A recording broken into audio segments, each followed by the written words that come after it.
בסרטון היום מראה לכם עיצוב קסום בהשראת בת ים, היצור המיתולוגי, לא העיר.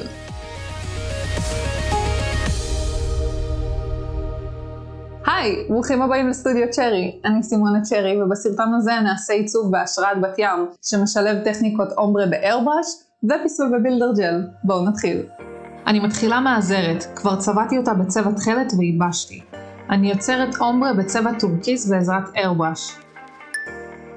לאפקט הזה בחרתי בצבעים האלה כי המעבר ביניהם הוא הרמוני ויפה.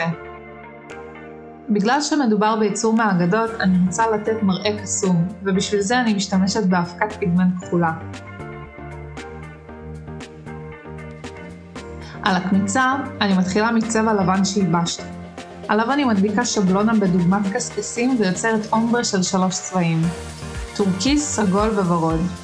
אומברה זה בעצם מעבר בין 2 צבעים או יותר.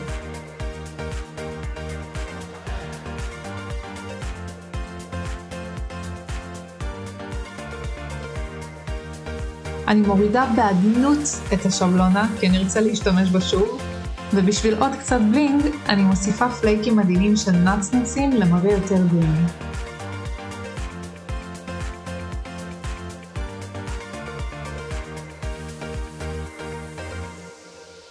על האמה אני מתחילה מצבע ורוד שייבשתי, ובעזרת מנקד ובילדר ג'ל, אני יוצרת קווים המדמים צורה של צדף. פה ושם אני עוברת עם מכחול על החלקים הדקים יותר.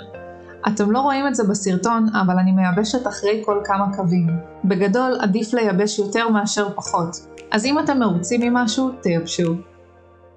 אחרי שסיימתי לפסל את הצורה של הצדף, אני מורחת עוד שכבה של צבע ורוד כדי שהכל יהיה אחיד. וכמובן, איך אפשר שלא, אבקת פיגמנט סגולה. בעזרת צבע לבן ומנקד, אני יוצרת סוג של שרשרת פנינים. משום מה זה נותן יותר מראה של צדף לדעתי.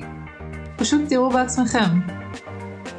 באצבע המורה, בגלל שהולך כל כך הרבה על שאר האצבעות, החלטתי פשוט לעשות צבע טורקיז ודימור מט. לפעמים כשעיצוב מלא בהרבה קישוטים, אצבע אחת שהיא פשוט בצבע אחיד נותנת הרבה קונטרסט ואיזון מלוק. ועל האגודל שלי אני מורחת 2 שכבות של צבע ורוד ויוצרת אומברה סגול בעזרת איירבראש.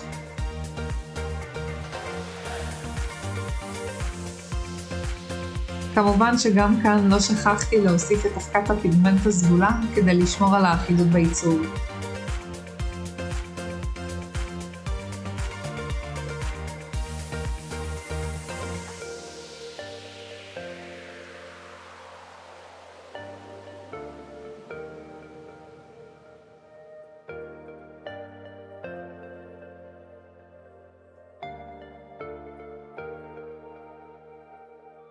איזה עיצוב תרצו לראות בפעם הבאה?